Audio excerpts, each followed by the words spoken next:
प्यारे बच्चों, एलबीएस शिक्षा संस्थान में आपका स्वागत है। आज हम जो टॉपिक पढ़ेंगे वो है इन्फिनेटिव टू, यानी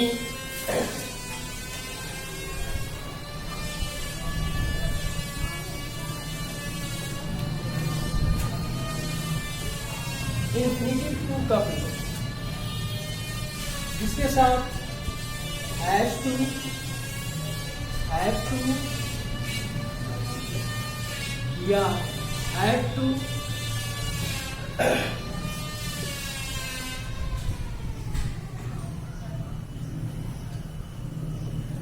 का प्रयोग।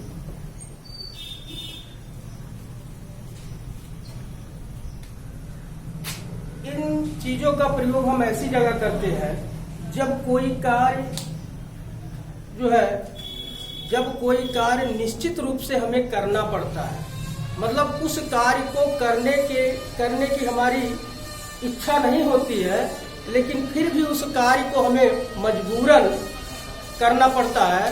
तो ऐसी जगह पर हम has to, have to, had to या फ्यूचर में अगर है तो will have to, shall have to का प्रयोग करते हैं। तो इसके लिए मान लिया जैसे कोई सेंटेंस है कि मुझे सोना है, मुझे सोना है, ठीक है, मुझे सोना है, यानी यह कार्य निश्चित रूप से मुझे करना पड़ेगा और इसके लिए हम प्रयोग करेंगे I have to sleep, I have to. पहला इसका पहचान है, देखिए कि यदि वाक्य प्रेजेंट टेंस में होते हैं, प्रेजेंट टेंस प्रेजेंट में होता है यानी वर्तमान काल,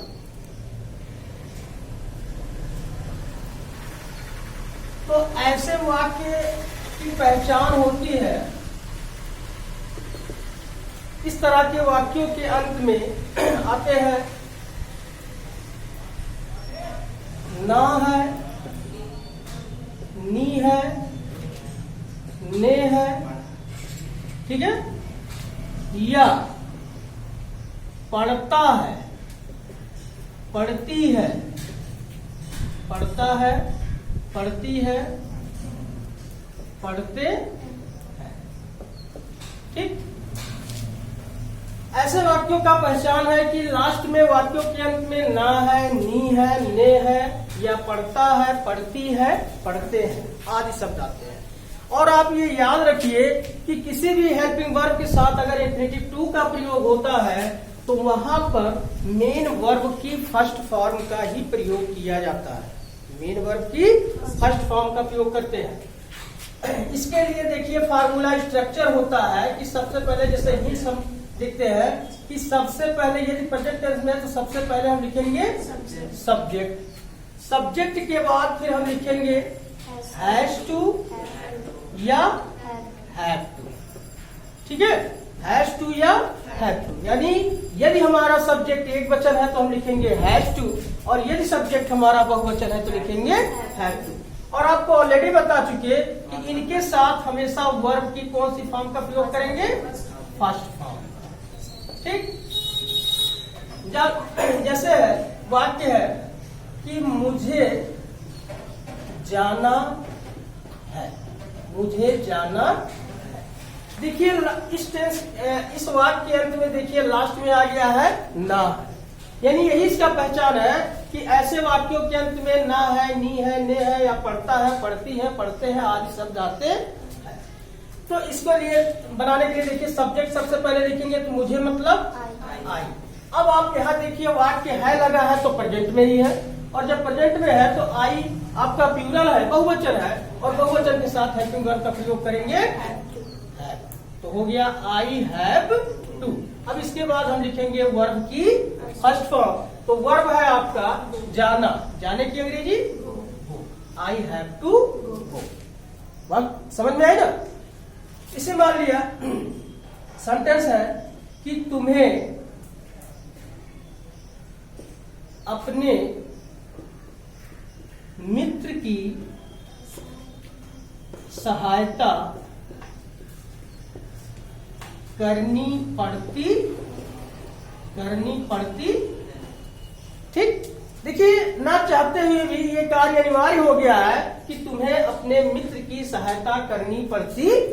लास्ट में इसका देखिए आ गया पड़ती है। ठीक है, तो इसको बनाने के लिए देखिए हम लिखेंगे यू बहुवचन है तो इसलिए हेल्पिंग वर्ब लगाएंगे हैव, और हैव के साथ ये जोड़ देंगे। अब यू हैव टू सहायता करनी हो गया help. You have to help किसकी? To your. ठीक, यानी याद रखिए कि वाक्य में यही आपको देखना है कि लास्ट में इसकी पहचान अगर नी है, ने है, पढ़ता है, पढ़ती है, पढ़ते हैं आदि शब्द आते हैं तो निश्चित रूप से जानिए कि इन्फिनिटिव टू का प्रयोग करना है। और ऐसे वाक्यों के अंत में यदि वाक्य हमारा एक वचन है तो हैज टू, और बहुवचन है तो हैव टू का प्रयोग करेंगे। और याद रखिए हमेशा इसके साथ वर्ब की फर्स्ट फॉर्म का प्रयोग किया जाता है।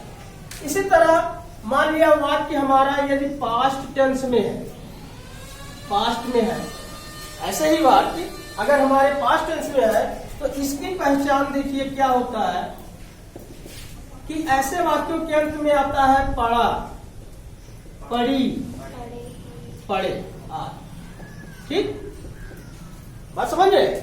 यानी अगर वाक्य अंत में आता है पढ़ा, पढ़ी, पढ़े आदि शब्द आते हैं तो वो जानिए कि आवश्यक रूप से हमें वो कार्य करना है, यानी ना इच्छा होते हुए भी उस कार्य को हमें करना है। तो ऐसे वाक्य में देखिए स्ट्रक्चर है कि सबसे पहले हम वही लिखेंगे सब्जेक्ट। सब्जेक्ट के बाद चाहे सब्जेक्ट एक वचन हो या बहुवचन हो दोनों के साथ हेल्पिंग वर्ब लगाएंगे हैड टू। क्या लगाएंगे? Had to. यानी हो गया subject had to plus verb की फर्स्ट फॉर्म और इसके बाद लिख देंगे ऑब्जेक्ट। यानी सब्जेक्ट करता हैड टू प्लस वर्ब की फर्स्ट फॉर्म और ऑब्जेक्ट। मान लिया जैसे है कि तुम्हें वहां जाना पड़ा, तुम्हें वहां जाना पड़ा। अब देखिए मतलब उसकी जाने की वहां इच्छा नहीं थी लेकिन फिर भी उसे वहां जाना पड़ा। तो ऐसा कार्य जो है जब होता है तो इसके लिए हम देखिए सेंटेंस बनाएंगे कि यू हैड, ये पढ़ा आ गया ना तो पास्ट में हो गया और उसके लिए आपका हेल्पिंग वर्ब यूज करना है हैड, चाहे वह एक वचन हो या तो हैड के साथ हो गया। तो यू हैड टू गो, बात समझ में आई? याद रखिए ऐसे कार्य जो अनिच्छा से किए जाते हो, मतलब इच्छा ना होते हुए भी जब वो कार्य करने होते हैं तो वहां अगर वाक्य प्रेजेंट में है तो हैज टू या हैव टू, और यदि पास्ट में है तो एक वचन हो या बहुवचन हो दोनों के साथ हैड टू लगाकर क्रिया की फर्स्ट फॉर्म का प्रयोग करते हैं। आगे यदि वाक्य इसी तरह आपका फ्यूचर में है, फ्यूचर की पहचान क्या होती है? देखिए यदि ऐसे ही वाक्य फ्यूचर टेंस में होते हैं, फ्यूचर भविष्य काल में, तो इसकी पहचान होती है पढ़ेगा, पढ़ेगी, पढ़ूंगा आज। ठीक, बात समझ में? तो इसके लिए स्ट्रक्चर है कि आप सबसे पहले सब्जेक्ट, सब्जेक्ट के बाद शैल, हैव टू या will have to plus verb की फर्स्ट फॉर्म और प्लस ऑब्जेक्ट का प्रयोग करते हैं। ठीक है, जैसे है कि तुम्हें यह कार्य करना पड़ेगा। देखो इसमें जो ये भी पहचान जोड़ सकते हैं, जैसे ना पड़ेगा, ना पड़ेगी, ये भी आप जोड़ सकते हैं, ये भी पहचान होता है। लेकिन कहने का मतलब आप इसको भी लिख सकते हैं, जैसे तुम्हें यह कार्य करना पड़ेगा तो तुम्हें मतलब यू के साथ हेल्पिंग वर्ब लगाएंगे will have to, you will have to. अब कार्य करने की अंग्रेजी डू, और हो गया दिस। ठीक, बात समझ में? तो इस तरह से मान लिया कि दूसरा वाक्य, मुझे अपने पिताजी के साथ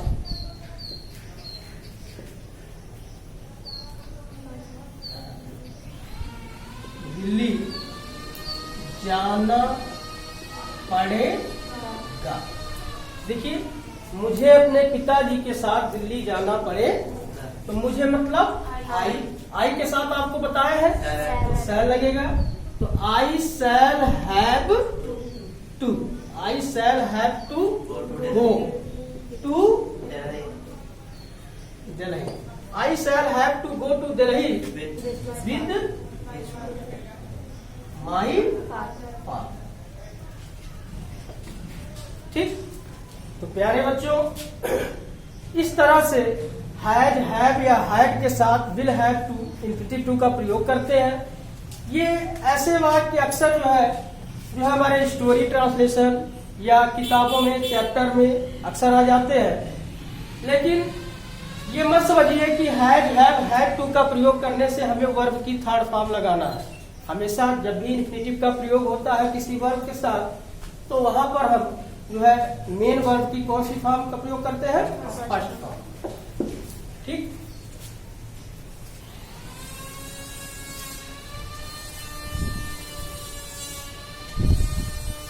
तो सेंटेंस जैसे है, देखिए,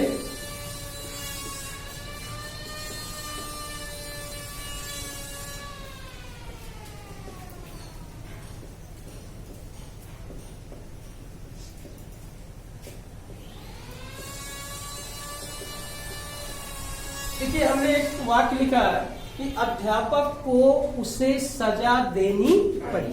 अब आपको इसको पहचान कर लेनी है कि ये किस समय का है, किस टेंस का है। तो आपको पहचान बताया है कि जैसे पढ़ी, ना पढ़ी, नी पढ़ी, ये भी होता है, यानी लास्ट में दिया है, यानी वाक्य हमारा है पास्ट का। ठीक है, तो इसका हम लिख सकते हैं कि द टीचर, पास्ट में है तो हेल्पिंग वर्ब प्रयोग करेंगे had to, the teacher had to punish, the teacher had to punish him, him माने उसे। ठीक, मान लिया दूसरा वाक्य देते हैं कि तुम्हें प्रतिदिन अपने भाई को देखने अस्पताल जाना पड़ता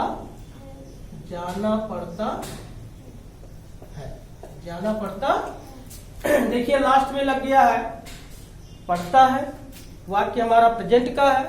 प्रेजेंट का है तो आपको बताया है, तो आप इसका लिख सकते हैं कि यू हैव टू। ठीक, वर्ब है इसमें, जाना पड़ता है तो you have to go to hospital. ठीक, you have to go to hospital to see, ठीक, योर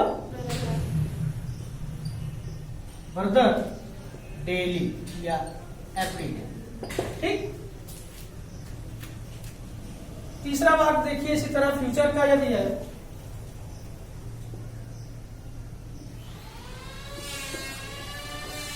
अध्यापक को